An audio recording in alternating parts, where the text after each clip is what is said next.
चलिए तो हम आगे बढ़ते हैं। आज हम देखने वाले हैं वैलेंस बॉन्ड थ्योरी। क्या देखेंगे आज? Valence bond theory. Valence bond theory very famous theory on basic level. Basic level पर इसको पढ़ाया जाता है क्योंकि easy to understand at lower level, लेकिन इसमें कुछ ड्रॉबैक्स है। वो ड्रॉबैक्स क्या है वो भी हम देखते हुए आगे बढ़ने वाले हैं, ठीक है। इसलिए सब लोग फुल कंसंट्रेशन से इधर देखने का, टॉप वाले इधर देखो, ठीक है। Valence bond theory, this theory was first proposed by Heitler and London. ये अपना हिटलर नहीं है, अपना बोले तो वो भी अपना नहीं था। Hitler and London. बाद में this theory was extended by Pauling and Slater. कौन? Pauling and Slater. ये चारों का इस पर बहुत अच्छा वर्क है, वैलेंस बॉन्ड थ्योरी पर। One by one simple way में मैं इसके पॉइंट्स आपको बता रहा हूं, सब लोग जरा ध्यान से देखना। अगर ये अच्छे से समझो तो बुकिश लैंग्वेज थोड़ी सी टिपिकल है, लेकिन ये समझ में आ गया तो आप उसको इजीली समझ जाएंगे, ठीक है। चलो, तो वैलेंस बॉन्ड थ्योरी का मेन जो बेस है, प्रिंसिपल, वो आपको सिंपल याद रखना। वो क्या है? ओवरलैपिंग। क्या है बेसिक प्रिंसिपल इसका? Overlapping of orbitals. Overlapping of orbitals. अपन ने पढ़ा है ना, s orbital, p orbital, d orbital, याद है क्या आपको? ऑर्बिटल्स एक दूसरे पर ओवरलैप होते हैं ऐसे। तो what is mean by overlapping of orbital? Actually जो ऑर्बिटल होती है उसका वजूद, उसका एग्जिस्टेंस किसकी वजह से है? इलेक्ट्रॉन। इलेक्ट्रॉन जिस एरिया में घूमता है वो उसकी ऑर्बिटल होती है। जैसे ये एक एस ऑर्बिटल है, ये एक एस ऑर्बिटल है, दोनों घूम रहे हैं। आपको ये पता है? ये एक्सरसाइज, ये देखिए, ये मैं एक्स्ट्रा चीज बता रहा हूँ, हाँ पैसे नहीं है, फ्री में। देखो ये क्लॉकवाइज घूम रही है, देखिए आपको, और ये एंटी क्लॉक। अभी आपको नहीं जमेगा। आज जब आप ऐसा करते हैं तो दोनों अपोजिट डायरेक्शन में, मतलब आप आपके दोनों ब्रेन यूज कर रहे हैं। दो ब्रेन होते हैं, राइट लेफ्ट। आप लोग ऐसा ऐसा करेंगे या ऐसा ऐसा करेंगे, तो इसके लिए प्रैक्टिस करना पड़ता है। इसको स्टॉप करके आप इसको राइट साइड क्लॉकवाइज और इसको एंटी क्लॉक। ये तब पॉसिबल है जब आप दोनों ब्रेन यूज करते हैं, तो आपके दोनों का हाथ काम करते हैं एक जैसा, या अपोजिट, अपोजिट डायरेक्शन में। नहीं जम रहा है, ठीक है, बाद में, बाद में। इधर आ जाओ वापस। अरे बाजू वाले की आंख में मार देंगे आप, इधर देखो, ठीक है। हाँ, ये इलेक्ट्रॉन मूव हो रहे हैं एक एस ऑर्बिटल में। तो जो ऑर्बिटल एरिया, मतलब जो इलेक्ट्रॉन का एरिया, उसको हम बोलते हैं ऑर्बिटल। तो ये ओवरलैपिंग का मतलब है कि दोनों एक दूसरे के एरिया में आ गए, और दोनों का एक दूसरे के एरिया में आने का मतलब ये है कि शेयरिंग। तो इसको आप ओवरलैपिंग ऑफ ऑर्बिटल बोलिए या ओवरलैपिंग ऑफ इलेक्ट्रॉन, एक ही बात है, समझा? मतलब दोनों एटम क्लोज हो गए और वो आपस में शेयर हो गए, समझा आपको? शेयरिंग हो गया है। तो यहां पर ये मेन कंसेप्ट है वैलेंस बॉन्ड थ्योरी का। तो सबसे पहले आपको ध्यान रखना है, ओके, ये थ्योरी क्या बोलती है? ए लड्डू इधर देखो, हाँ ऐसी नाम दे देते हम बातें करें तो, ठीक है। हाँ इधर देखो। तो पहला क्या है? Orbitals, orbitals of different element. Different same भी हो सकता है, मतलब हम डिफरेंट मतलब दो की बात कर रहे हैं। या सिंपल आप इसको ऐसे बोलेंगे, two orbitals overlap on each other. क्या लिखेंगे हम? Two orbitals overlap on each other to form covalent bond, to form covalent bond। मतलब कोवेलेंट बॉन्ड कब बनता है? जब दो ऑर्बिटल ओवरलैप होते हैं। इसको उन्होंने इस तरह से एक्सप्लेन किया, ओके। तो अभी वाले इधर देखो, पॉइंट नंबर 2 जरा ध्यान से देखने का।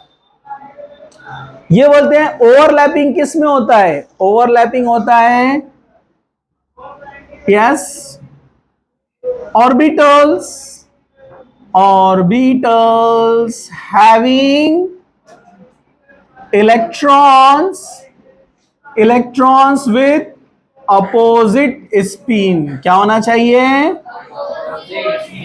अपोजिट स्पिन वाले दो ऑर्बिटल आएंगे, उनके इलेक्ट्रॉन की स्पिन अपोजिट होना चाहिए। जैसे ये एक ऑर्बिटल आ रहा है, एस ऑर्बिटल, ये इसका इलेक्ट्रॉन है। ओके, यस, स्टैंड दीवार के पास जाकर।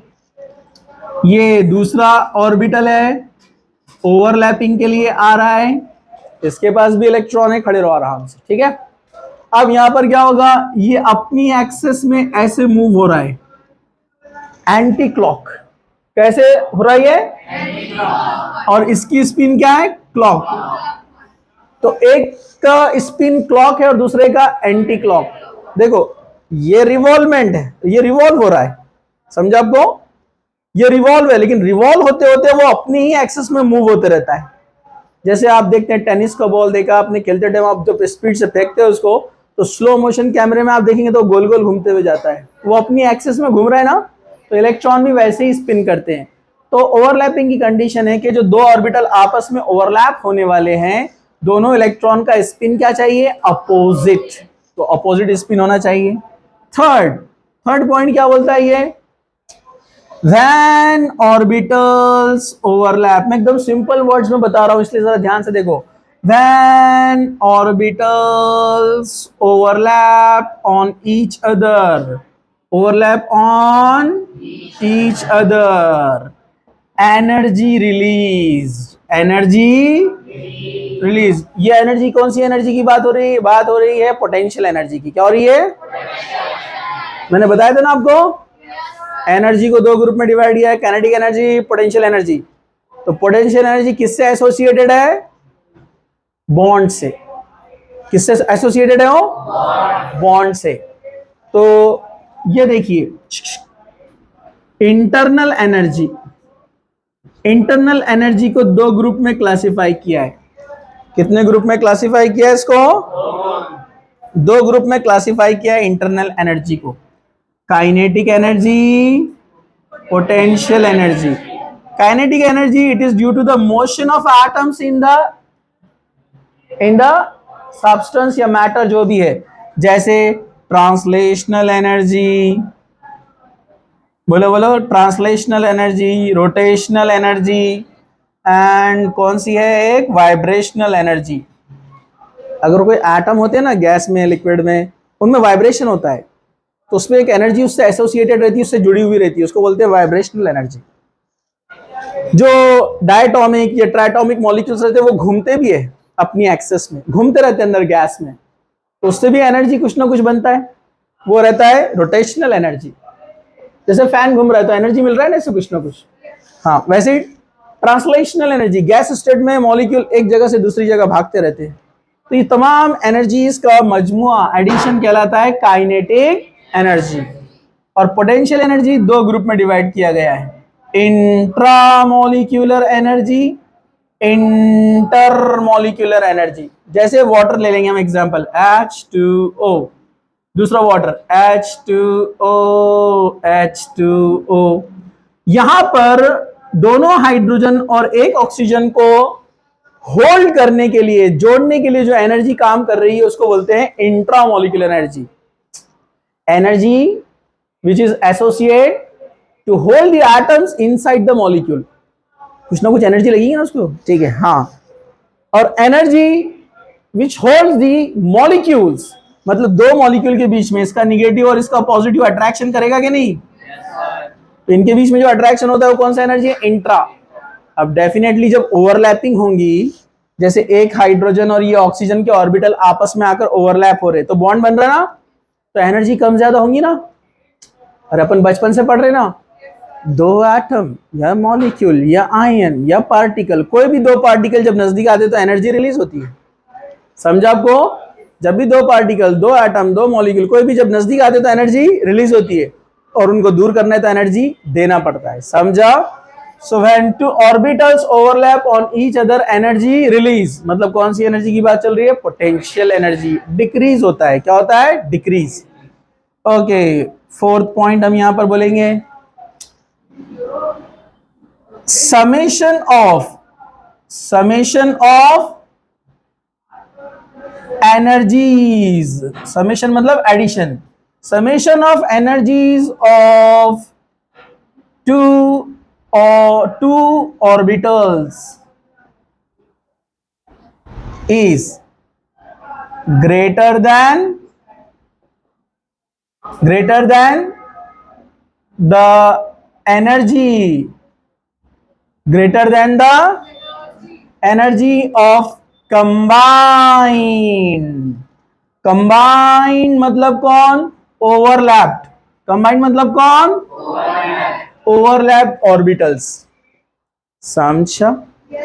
ये बोल रहा है कि जब ऑर्बिटल ओवरलैप होती है तो वहां जो एनर्जी है वो कम रहेगी, किसके कंपैरिजन में, वो जो दो ऑर्बिटल पहले से थे इंडिविजुअल। समझा आपको कैसे, मैं भी आपको बताता हूं यहां पर, ठीक है? ओके, जैसे यहां पर इन पॉइंट्स को इस तरह से एक्सप्लेन किया है, formation of H2 molecule, formation of H2 molecule. जैसे एक पोटेंशियल एनर्जी कर्व के हेल्प से यहां पर इसको एक्सप्लेन किया गया है। ये है पोटेंशियल एनर्जी y एक्सेस पर। अब ये कैसे एक्सप्लेन कर रहा है कि यहां पोटेंशियल एनर्जी कितना है, जीरो। पोटेंशियल एनर्जी कितना है यहां पर, जीरो। तो ये बोलता है जो फ्री एटम्स है, यानी ये हाइड्रोजन एटम है एक, ये इसका न्यूक्लियस, ये हाइड्रोजन एटम, प्लस ये दूसरा हाइड्रोजन एटम, ये इसका न्यूक्लियस। ये दोनों हाइड्रोजन एटम जो होते हैं अभी ओवरलैप नहीं हुए, दूर दूर है। तो ये बोलते हैं कि जो इंडिविजुअल एटम्स है जो दूर दूर है उनका पोटेंशियल एनर्जी कितना होता है, जीरो। कितना होता है, energy of the individual, energy of the individual atoms is zero। कितना होता है, zero. when they approach to each other, एक दूसरे के नजदीक आते हैं तो definitely they are coming closer, so energy will decrease। इसलिए हम ग्राफ में भी देखो नीचे जा रहे हैं, समझा आपको? अब माइनस में जा रहे हैं, माइनस में। तो ऑर्बिटल्स अब ये नजदीक कैसे आते हैं पता है आपको, इसका इलेक्ट्रॉन, इसका न्यूक्लियस, अट्रैक्शन, इसका इलेक्ट्रॉन, इसका न्यूक्लियस, अट्रैक्शन। ये नजदीक आ रहे हैं, जितना नजदीक आएंगे उतना एनर्जी रिलीज होता जाएगा।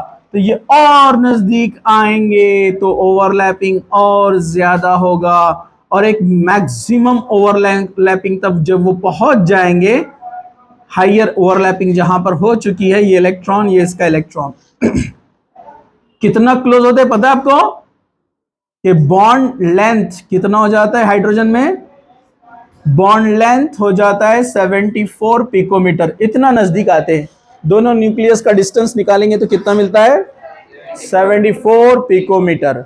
इतना नजदीक आ जाते हैं वो। तो large amount of heat release.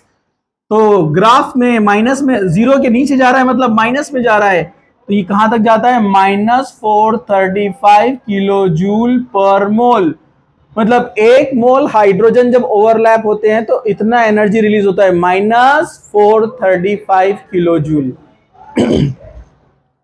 एक मोल हाइड्रोजन मतलब कितने मोल कितने हाइड्रोजन, 6.023 इंटू 10⁻23। नए लोग याद कर लो, 1 मोल का मतलब होता है 6.023 इंटू 10⁻23। आ रहा है कि कट गया है, 6.023 इंटू 10⁻23 इतना होता है एक मोल। मोल मतलब यूनिट है, जैसे डजन, डजन में 12 आते हैं, इसमें बहुत ज्यादा रहते हैं क्योंकि बहुत छोटा यूनिट है। तो एक मोल में कितने मॉलिक्यूल आते हैं, 6.023 इंटू 10⁻23, 6.023 इंटू 10⁻23, 6.023 इंटू 10⁻23। जब ओवरलैप हो जाएंगे तो कितने बनेंगे, डबल नहीं। जब एक ऑर्बिटल ओवरलैप होते तो मॉलिक्यूल तो एक ही बनता ना, तो कितना रहेगा आंसर, 6.023 इंटू 10⁻23। इतने हाइड्रोजन जब ओवरलैप होते हैं तो इतना एनर्जी रिलीज होता है, -435 किलो जूल। अगर ये और ज्यादा ओवरलैप होने की कोशिश करे, जो भी आपने वहां पर इन्वायरमेंट तैयार किया जिसकी वजह से, तो फिर न्यूक्लियस न्यूक्लियस रिपल्शन शुरू हो जाता है। और जब न्यूक्लियस न्यूक्लियस रिपल्शन बढ़ जाता है तो अचानक इकबाल का शेर, आपस में बढ़ाओ न मिल्लत ज्यादा, आपस में बढ़ाओ न मिल्लत ज्यादा, मुबादा के हो जाए नफरत ज्यादा। अरे समझा क्या आपको? इतना ज्यादा मिले कि इतनी गहरी दोस्ती की अचानक खतरनाक दुश्मनी, और दोनों फिर एक दूसरे से दूर दूर चले गए। अरे समझा क्या? अरे समझा क्या? अब दोनों में जुदाई, अलग अलग। अरे समझा क्या? जुदाई मतलब सेपरेशन। अपन जुदाई बोलते हैं इमोशनल, फिल्मों के जैसा कुछ तो भी याद आता आपको, ठीक है? अरे ये टीवी ने, फिल्मों ने दिमाग खराब कर दिया ना, कुछ जगह वर्ड्स भी यूज नहीं कर सकते अपन ज्यादा। अजीब बात है, नॉर्मल वर्ड्स रहते हैं, ठीक है?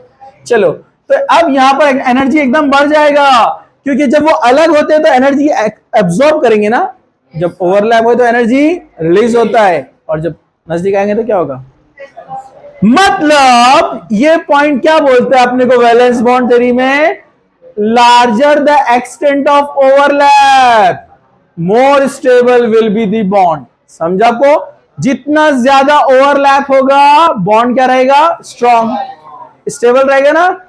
तो हम एक पॉइंट यहां पर ऐड कर देते हैं, larger the extent, larger the extent of overlap, stronger, stronger, या वो क्या बोलेंगे हम उसको? stable, will be bond, will be covalent bond। जितना ज्यादा ओवरलैपिंग होगा, बोलो बोलो, उतना ज्यादा स्ट्रॉन्ग बॉन्ड, मतलब स्टेबिलिटी ज्यादा, and energy will be lesser, energy will be less, क्योंकि जितना ज्यादा ओवरलैप होगा उतना एनर्जी रिलीज होते जाएगा ना। तो जहां एनर्जी कम रहती है स्टेबिलिटी ज्यादा। सिंपल सी बात है ना। अगर आप बहुत भूखे प्यासे बैठे हुए, स्पेशली रमजान में, याद है आपको असर के टाइम जब पूरी एनर्जी खत्म हो जाती है और कोई बोला चलो घूमने के लिए, तो क्या बोलते? जा भाग। अरे बराबर है, क्योंकि अंदर एनर्जी नहीं है ना। अरे बराबर है कि नहीं है? और जब इफ्तारी के बाद जबरदस्त शेर बब्बर इसलिए सब जगह फुदकते फिरते फिर, है ना? इसलिए बोलते हैं कि खाने बिस्मिल्लाह बोल के खाना है, उसके बाद दुआ पढ़ना है खाने की। इंसान को अल्लाह की याद आती है ना। नहीं तो जब ज्यादा खाना पेट में हो जाता तो क्या होता है? एनर्जी ज्यादा आ जाती, तो फिर एक जगह बैठते क्या? स्टेबल रहते क्या? इधर भाग, इसको सता, छोटे भाई को, बड़े भाई को, बहन को, सबको, है ना? तो ये एनर्जी जितनी कम रहेंगी स्टेबिलिटी ज्यादा, और एनर्जी ज्यादा तो स्टेबिलिटी कम। समझा?